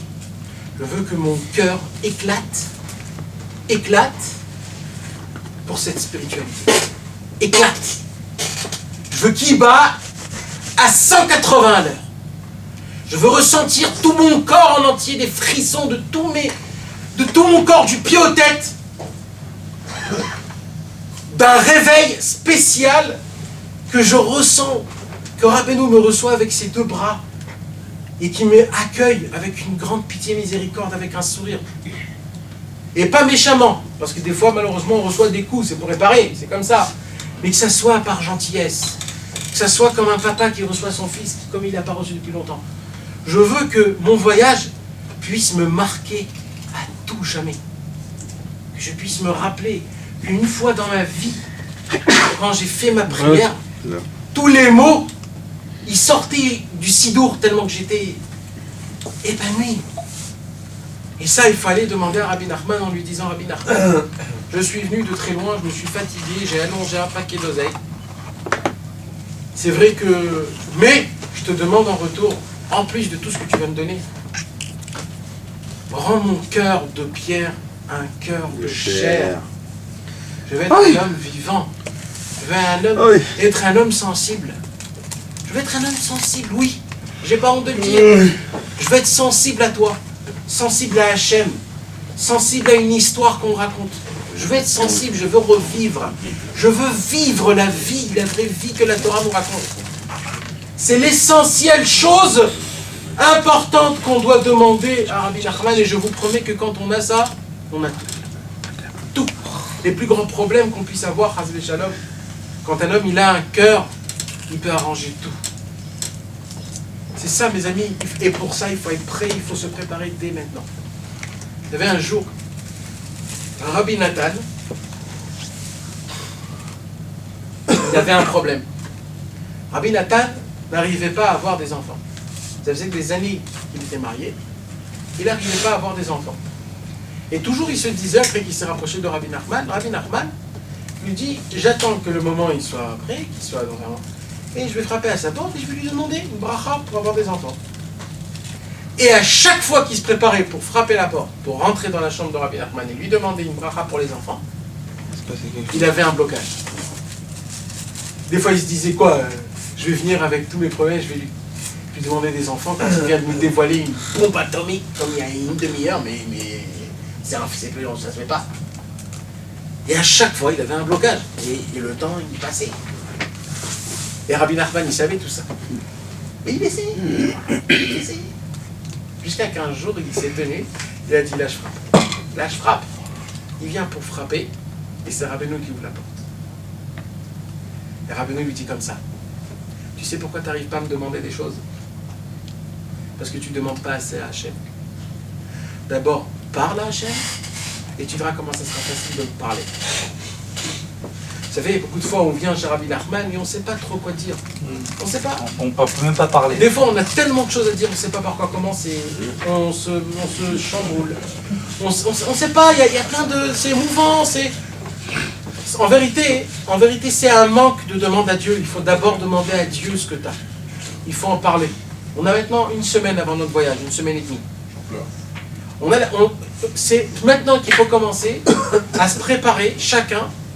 Qu'est-ce qu'il va demander à Rabbi Nachman? En demandant à Hachem, en parlant avec Hachem. Hachem, aide-moi d'abord de arriver à Ouman. Déjà, c'est la première demande, mes amis. C'est pas parce qu'on a un billet et qu'on a notre chalet et qu'on a la bouffe compris et le mikvé, etc., qu'on est là-bas déjà. On n'est pas du tout là-bas. Il faut prier qu'on puisse arriver au Tzion de Rabbi Nachman. Quand tu montes dans l'avion, tu dois prier que tu puisses arriver à Kiev. Quand tu arrives à Kiev, tu dois prier que tu puisses arriver à Ouman. Quand tu arrives à Ouman, tu dois prier que tu puisses arriver au Tzion de Rabbi Nachman. Et quand tu es au Tzion de Rabbi Nachman, tu dois prier que je vais être vraiment là où je suis. Parce que tu peux être au Tzion de Rabbi Nachman, mais ta tête, elle est complètement ailleurs. Ton cœur est complètement ailleurs. Il y a des gens qui viennent à Ouman chez Rabbi Nachman, ils pensent qu'à leurs femmes et leurs enfants là-bas. Donc tu es là-bas ou tu es ici? Où tu es exactement? Là où tu es, c'est là où tu dois mettre tes pensées et ta volonté. On va prendre la montre. Donc c'est important de demander tout le temps. T'oublies le temps. Et il faut prier à Hachem qu'on puisse avoir le mérite que ce voyage soit un vrai voyage, que je puisse ressentir 1/1000 de ce que les Breslev d'avant ressentaient quand ils venaient à Ouman, mes amis. Les sensations et les sentiments explosifs qui se passaient dans le cœur de chacun. Parce que mes amis, je peux vous promettre, quand ça se passe, il n'y a pas plus beau que ça au monde. Quand ce petit instant que nous tous on a senti, je suis sûr, quand on est là-bas et que Rabbi Nachman, il appuie au bouton et que ça s'ouvre, ton corps, il s'électrocute, et là tu commences à t'éclater en sensations, en larmes, en rigole, en danse, tu sais même plus quoi, tu sais plus quoi faire, tu es là, quand tu es allumé, il n'y a pas plus beau que ça au monde. Et l'homme, tu es un prince. Tout le monde devient tout petit. Tu le tiens dans une main ce monde en entier avec tous ses problèmes. Tu peux le jouer avec ça, une ping-pong, tu le jettes. J'ai plus besoin de rien, je suis le maître du monde. Et ça, cette sensation, c'est une sensation qu'on veut demander à Hachem et à Rabbeinu qu'elle puisse se fructifier, qu'elle puisse se ressentir, qu'on puisse ressentir vraiment une vraie fête de Rosh Hashanah, qu'on puisse nous tous être écrits dans le livre de la vraie vie. Amen.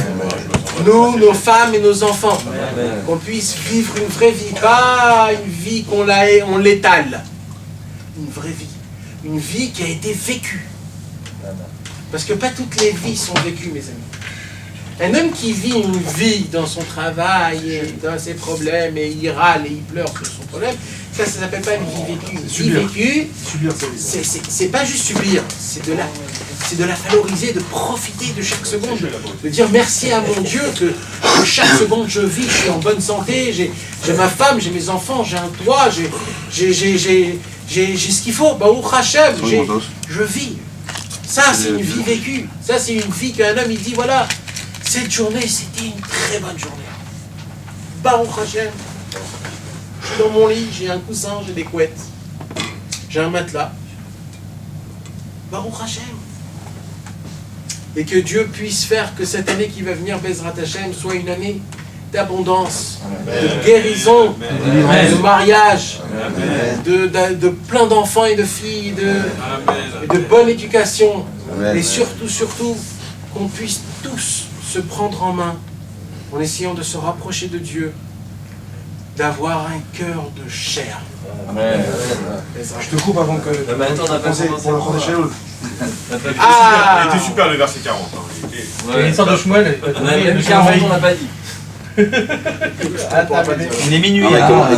Il commence quand le cours Roman Rosh Hashanah Sheli. Tu nous allumes avec Rabbeinu, tu nous mets en l'air et maintenant, ça y est, allez, bye bye. Lâche un petit morceau. Et Loul. Michael, il a posé une question, pose la question que tout le monde écoute.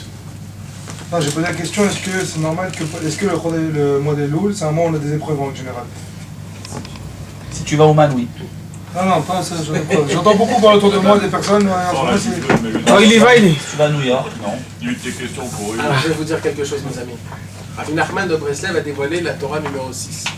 C'est la première Torah que Rabbi Nathan a entendue quand il s'est rapproché de Rabbi Nachman. La Torah numéro 6, c'est la Torah qui parle de ce mois-ci, le mois de Elul, le dernier mois du calendrier juif.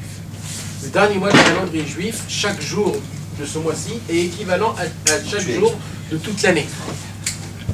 Et ce qui se passe, il dit Rabbi Nachman, tout le Inyan de Chodesh Elul, c'est Baki Beratzo, Baki Beshov. C'est-à-dire d'être un perfectionniste dans les montées et un perfectionniste dans les descentes.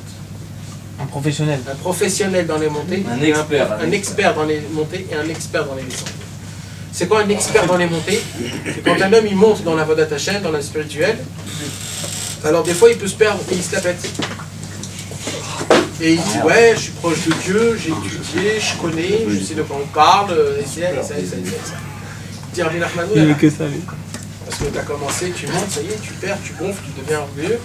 Sache que plus tu montes, c'est quoi le signe que tu montes vraiment? C'est que tu perçois combien Dieu est encore plus loin. David, tu perçois encore combien il est loin, combien il est loin, combien il est loin. Comment nous on est loin plutôt. Combien Dieu est encore loin, parce que toi tu t'approches. Maintenant il dit c'est quoi d'être un expert dans les descentes? C'est rien, ça. C'est que quand tu chutes, quand tu tombes, quand tu essayes de faire des choses et tu n'arrives pas à faire des choses, sache que Dieu se tient juste à côté de toi. Tout le temps, dans tous les cas, jamais Dieu te lâche. Parce que Rabbi Nachman nous a dit que c'est ça le travail du mois de Elul. Le mois de Elul, il va se passer plein de montées et plein de descentes. Ton travail à toi, c'est de ne jamais lâcher l'affaire. Voilà mes amis, que Dieu nous bénisse tous. Roman Rosh Hashanah Sheli.